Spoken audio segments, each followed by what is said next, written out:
नमस्ते। हमारे चारों तरफ बिजली के तार और टावर हैं। हम इन्हें रोज देखते हैं, पर ये एक पहेली की तरह लगते हैं ना। तो चलिए आज इसी पहेली को सुलझाते हैं और देखते हैं कि बिजली का ये सफर आखिर होता कैसे है। अच्छा, कभी हाईवे पर जाते हुए इन बड़े बड़े पावर टावर्स को देखकर मन में सवाल आया है कि यार ये असल में काम कैसे करते हैं? ये स्टील के इतने बड़े बड़े जॉइंट्स आखिर करते क्या हैं? बस आज इसी का जवाब ढूंढेंगे।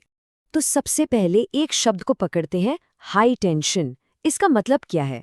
सोचिए, ये बिजली का एक सुपर फास्ट हाईवे है और इस हाईवे पर बिजली को दौड़ाने के लिए एक जोरदार धक्का चाहिए होता है। बस इसी धक्के को हम कहते हैं वोल्टेज। जितना हाई वोल्टेज मतलब जितना जोरदार धक्का, बिजली उतनी ही तेजी से और कम नुकसान के साथ सैकड़ों किलोमीटर का सफर तय कर लेती है। तो चलिए इस सफर की शुरुआत करते हैं इन पावर टावर्स से। मतलब इन स्टील के बड़े बड़े जायंट्स को जरा करीब से देखते हैं, इनको डीकोड करते हैं एक एक करके। ठीक है, तो एक पावर टावर को अगर देखें तो मोटे तौर पर इसके ये 4 मेन पार्ट्स होते हैं। ये जो पूरा जाली वाला स्ट्रक्चर है, ये है इसकी बॉडी, और इससे जो हाथ जैसे निकले हुए हैं वो हैं इसके आर्म्स। सबसे ऊपर एकदम चोटी पर है पीक, और इन आर्म्स से जो ये चीनी मिक्की की प्लेट्स जैसी लड़ियां लटक रही हैं ना, इन्हें कहते हैं इंसुलेटर्स। और ये जो इंसुलेटर्स हैं ये शायद टावर के सबसे जरूरी, सबसे क्रिटिकल हिस्से हैं। सोचिए, ये बॉडीगार्ड्स हैं। ये चीनी मिट्टी या ग्लास से बने होते हैं और इनका सिर्फ एक काम है, हजारों लाखों वोल्ट के करंट को इन तारों से टावर की स्टील बॉडी में आने से रोकना। अगर ये ना हो तो पूरा का पूरा टावर करंट से भर जाएगा और एक बहुत बड़ा खतरा बन जाएगा। तो टावर की बात हो गई, अब बात करते हैं उन तारों की जिन्हें ये टावर थाम कर रखते हैं। अच्छा, अब इन तारों में भी एक इंजीनियरिंग का कमाल है। देखिए, बिजली दौड़ाने के लिए कॉपर यानी तांबा बेस्ट होता है, पर वो बहुत महंगा है। तो इसका हल निकाला गया ACSR केबल से। इसके नाम में ही इसका राज छुपा है। एल्यूमिनियम कंडक्टर, स्टील रीइंफोर्स्ड, मतलब बीच में मजबूती के लिए स्टील का तार है ताकि ये खिंचकर टूटे नहीं, और उसके चारों तरफ लिपटे हैं एल्यूमिनियम के तार जो हल्के भी हैं और बिजली के अच्छे कंडक्टर भी। मतलब मजबूती भी और पैसा भी बचा, है ना स्मार्ट।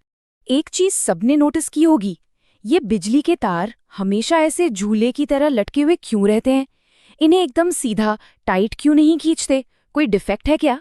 नहीं, ये कोई डिफेक्ट नहीं है, बल्कि ये जानबूझकर ऐसा किया जाता है। ये जो झुकाव है, जिसे सैगिंग कहते हैं, ये बहुत जरूरी है। सोचिए, कोई भी मेटल गर्मी में फैलता है और सर्दी में सिकुड़ता है। अगर तारों को एकदम टाइट खींच दिया तो सर्दियों में सिकुड़कर वो टैक से टूट जाएंगे। ये झुकाव ही उन्हें फैलने और सिकुड़ने की जगह देता है। Simple physics. अच्छा, एक और मजेदार बात। टावर पर जो सबसे ऊपर वाला सबसे पतला तार होता है, वो बिजली ले जाने के लिए नहीं है। वो असल में एक बॉडीगार्ड है जो आसमानी बिजली गिरने पर उसे सोखकर सीधे जमीन में भेज देता है, टावर को बचाता है। पर कहानी यहीं खत्म नहीं होती। अक्सर इसी तार के अंदर से ऑप्टिकल फाइबर केबल भी गुजरते हैं। जी हाँ, वही केबल जो हम तक हाई स्पीड इंटरनेट पहुंचाते हैं। मतलब एक ही तार से बिजली की सुरक्षा भी और इंटरनेट भी। कमाल है। चलिए अब जरा और जूम इन करते हैं।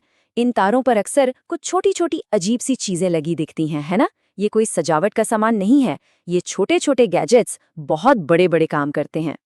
आपने कभी तारों पर ये डंबल जैसी दिखने वाली चीजें देखी हैं? इन्हें कहते हैं स्टॉक ब्रिज डैम्पर्स।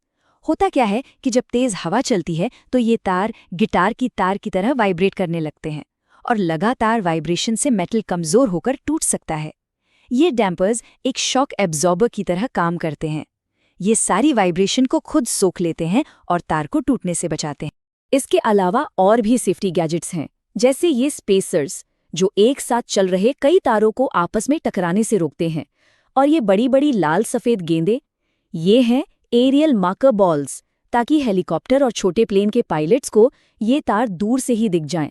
और हाँ, हाईवे या रेलवे लाइन के ऊपर ये जो जाली लगी होती है वो एक सेफ्टी नेट है, ताकि अगर तार टूटे तो सीधा नीचे ना गिरे।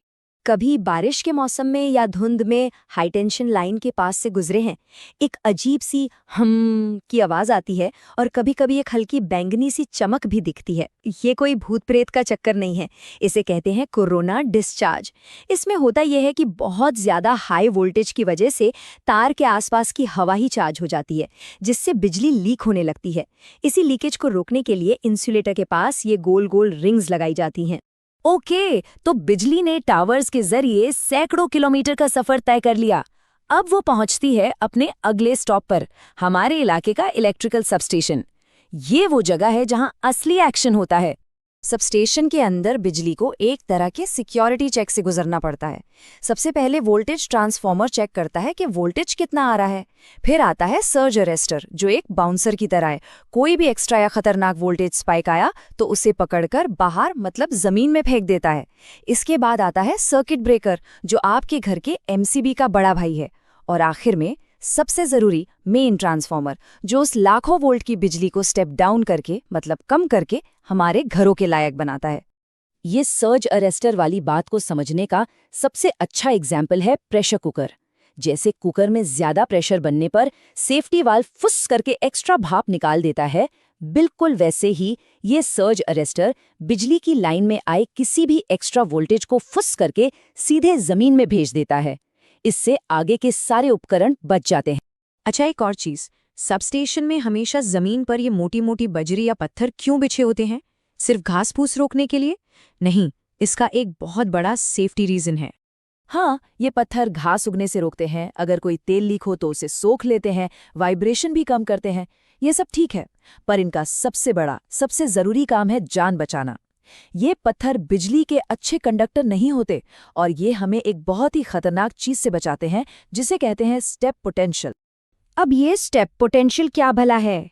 समझिए, खुदा न खास्ता अगर कोई हाई वोल्टेज तार टूटकर जमीन पर गिर जाए तो वो जमीन में करंट फैला देता है, बिल्कुल जैसे पानी में पत्थर फेंकने से लहरें बनती हैं। अब अगर कोई वहां बड़े बड़े कदम लेकर चलेगा तो उसके एक पैर और दूसरे पैर के बीच वोल्टेज का एक खतरनाक डिफरेंस बन जाएगा और करंट उसके शरीर से होकर गुजर जाएगा। इससे बचने का एक ही तरीका है, दोनों पैर एक साथ जोड़कर रखें और छोटे छोटे कदम लेते हुए या कूदते हुए वहां से निकलें। ये एक जान बचाने वाली जानकारी।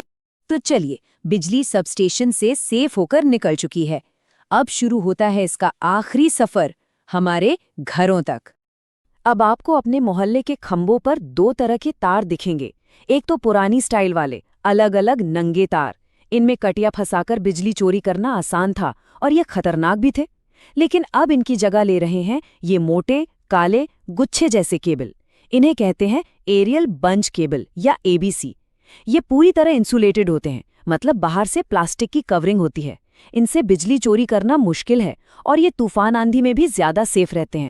और हाँ, खंभों पर ये जो एक तिरछा तार जमीन तक जाता है, देखा है, उसे कहते हैं स्टे वायर। उसका काम खंभे को सीधा रखना है, उसे तारों के खिंचाव से गिरने से बचाना है। पर एक मिनट, अगर कभी खंभे में करंट आए तो इस तार से जमीन तक आ जाएगा? नहीं, इसीलिए इसके बीच में ये चीनी मिट्टी का एक छोटा सा इंसुलेटर लगाया जाता है। ये सेफ्टी की एक और लेयर है जो किसी भी लीकेज करंट को जमीन तक पहुंचने से पहले ही रोक देती है। तो ये था बिजली का पावर प्लांट से लेकर हमारे घर के स्विच तक का पूरा सफर। उम्मीद है अगली बार जब आप इन टावर्स और तारों को देखेंगे तो आपको सिर्फ लोहा और केबल नहीं, बल्कि इनके पीछे की कमाल की साइंस और इंजीनियरिंग दिखाई देगी। अब सोचिए, हमारे आसपास ऐसी और कौन कौन सी चीजें हैं जिन्हें हम रोज देखते हैं पर उनकी कहानी नहीं जानते। जानने की कोशिश कीजिएगा।